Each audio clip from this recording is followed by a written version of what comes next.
So please, we've got a couple of microphones, so raise your hands and we'll start with questions, please.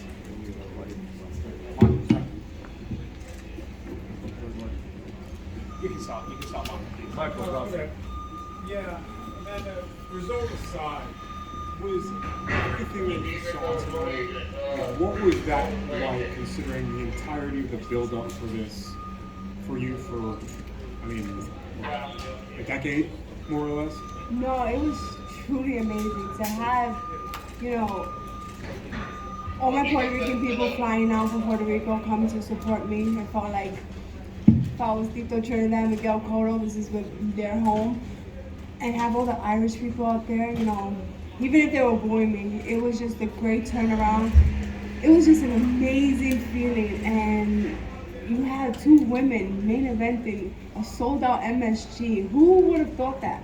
You had two great champions going out there and giving it their all, and the crowd was truly amazing. When you walked out, it looked like you kind of took it, everything. Did that moment almost overwhelm you for a second? Like, what's going through your head in that specific moment? Did you never experience it? No, I was lucky my last two fights being the co-main event with Jake Paul, and I was able to experience that. But this time it was me, and I was told to enjoy every minute of it, and that's what I did. I just took it all in. And in the fight, you block out the crowd. You really don't hear that. I just hear my corner. Even though I could in this fight because the crowd was too loud. I couldn't even hear my sister or Jordan. It was amazing. But I'm super honored to be here to share the ring with Katie Taylor, a true champion, and to share my team. I'm truly thankful for my trainer, Jordan Maldonado, for not accepting the first fight in 2020. Because look what we made now. We made history. We made the best purse that women have made. Nakisa, Jake Paul, MVP Promotion. I am super proud to be on their team. I hope they're proud of me. I put on everything out there that I could. But, it is what it is. We're very proud. Thank you, Amanda, for a great fight. Really appreciate it. You're a true champion, and you did very well for the women's boxing, making history. And whoever comes after you will be second. You shattered the ceiling alongside Katie. So my question is, can you tell us a little about the result? Do you think you won the fight? Do you think Katie won it? What is your feeling on that, please? You know what? I really don't know. I'm in there. Of course, every fighter is gonna say that they think they won the fight, but I have to sit and watch the fight again. Maybe not. I don't like to watch my fights, but I don't know. It was a great fight. That's what I wanted to do. I wanted to put on a great fight to show that women can fight, we can sell, and I'm glad that I put on a performance. I gave it what I had tonight, and it is what it is. First off, congrats, Amanda. It was an amazing performance. I've been in a lot of fights at the Garden. I've never heard it as loud as that. This is the Mecca. It's also home to the largest school district in the country, one of the largest school districts in the world, the DOE. We've got millions of children here that hopefully tomorrow will wake up reading news about what happened here tonight. What do you think this can mean for all of the young boys and especially girls here in New York City and beyond, that such an event took place here and that you were at the forefront of that? No, it means everything.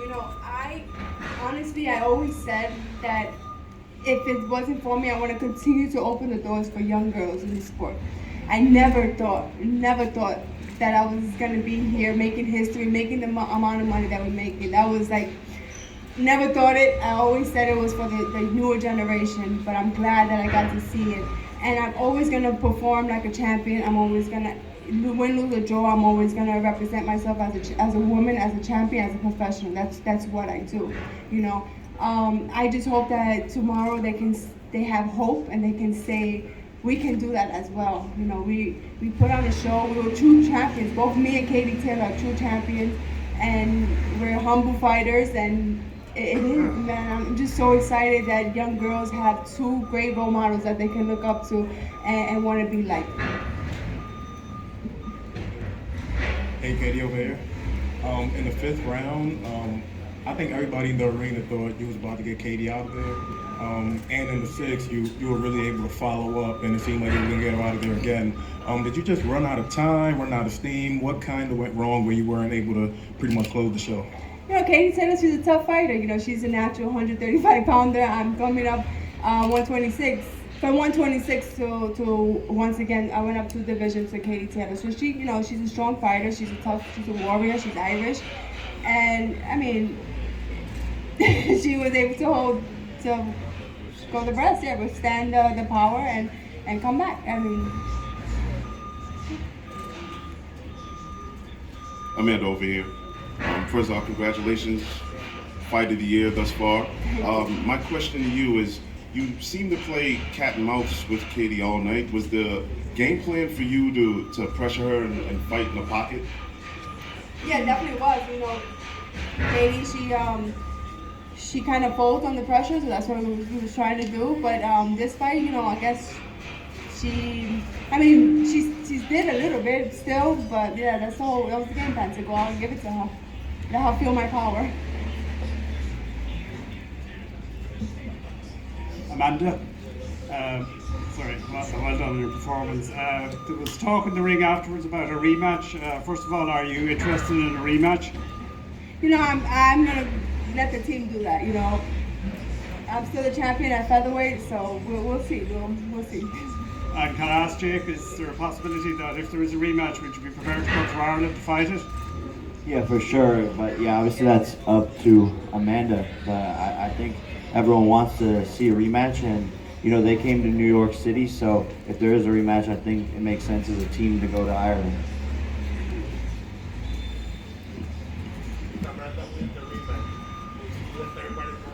Absolutely. That would definitely be a dream to come true. You know, I thought it was a great fight. You know, I'm super proud. I'm honored to have been, you know, the trainer for Madison, Serrano. It was an amazing fight, man. I see no losers here. I think, you know, you guys that came out in attendance, you won. It was a huge build-up, and it couldn't have went any other way. It was a back-and-forth fight. Both girls are bruised and battered, but that's what you guys paid for. That's what everybody wanted. You wanted the number 1 and 2 best in the world. You got that, and you know Katie deserves another fight. If she wants to do it, we'll go to Ireland. We'll go right away. Let me tell you one more thing, Amanda. I'm fresh from Puerto Rico, and I can tell you, from the island, like Trinidad used to do, like Costa used to do. This is my 7th fight covering. I covered 6 fights here. That's the loudest I ever seen. Thank you. Thank you. Yo soy una boricua orgullosa de corazón. I wanted to give my island that, but I will. Gracias. Amanda, the idea of fighting in Ireland, what does that do just in front of you, right in front of you here? What's the idea of fighting in Ireland do for you? You know, you said that you actually appreciate the Irish fans coming out and being so passionate. What does the idea of fighting in a stadium full of them sound like to you? Well, I think I would have to be a little more mentally prepared for that one. That would be something cool. But you know, they saw the first fight, so they know I'm not just I'm not an easy fight. I'm not easy work. So they know, and they see what happened tonight, and they know it's not gonna be a walk in the park again. Part of the conversation for this fight was the idea of 3-minute rounds. I think tonight, you know, we would love to see you in there as long as we could. Would you like to maybe change it up for the rematch, or do you think it's better to have the fight the same parameters as it was tonight? You know what? It's up to the team. I mean, I'm up for everything. We trained 3 minutes, 12, 18. I was scoring 18 rounds, so it's up to the team. If the money is great again, then we'll do it. Maybe Jake can answer that. Yeah, I was sitting next to Eddie during the fight. We were both scoring the fight together as the rounds went on. We both were sitting there saying, hey, this needs to be 3-minute rounds next time. And actually for you, Jake, I mean, I think it got a little bit changed, but there was a bet with Eddie, right? So what is the status of that bet? He backed out of the bet. yesterday. They came out with it publicly today. Yeah, and he said that illegally he couldn't do it for some reason.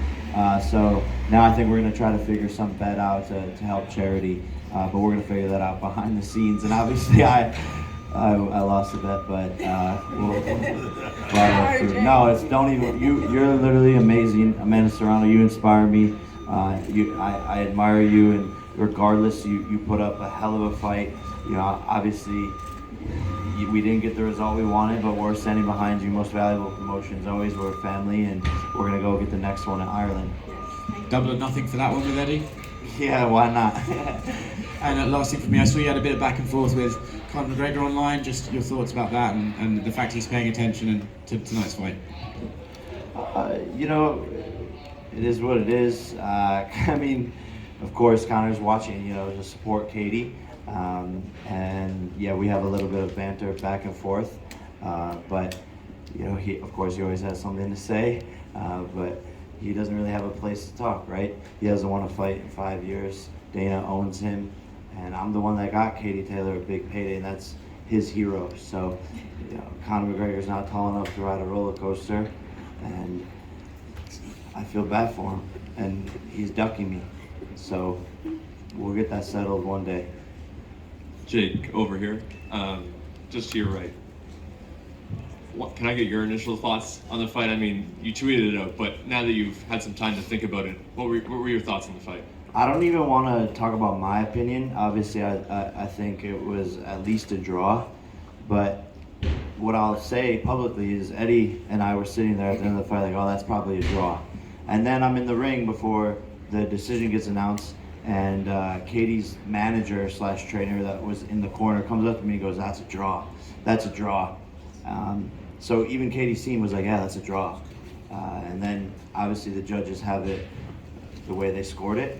I come back to the locker room, I'm chilling in the back locker room. The girl who sang the Irish national anthem comes up to me and is like, hey, can I have a picture? Amanda won that fight, by the way, we all know it. She sang the national anthem for Ireland. So screw my opinion. Those are 3 stories right there that everyone says it's a draw or that Amanda won the fight. All 3 on that. Amanda, hi. If we could just take you back to those middle rounds again. Your approach from the first bell in the first round right through was always go forward, attack, and relentless pressure that you put on Katie. Do you think, in a sense, by the time you had a chance to finish her off, maybe you would fade it a little bit as well? So would it be a case where if you had a rematch with Katie, you may have to rethink your tactics slightly just to maybe conserve more energy to take advantage of the power when you do land? No, actually, you know, I train her, so you know that's a question well fitted for me. Katie's a tough fighter. You know, we've seen Katie in the trenches. We saw Katie in the trenches with Delphine Pursoon. You know, when you're tough, you're tough. You know what I'm saying? When you can endure, when you're coming in here, you have Ireland, you have a whole country behind you. You know, that's what both girls did. They performed. You know what I'm saying? I mean, you know, the idea of boxing as a trainer, it's not always to train your fighter harder, but smarter. You know what I'm saying? Both girls were in great condition. Both girls in the 10th round, they were going toe to toe.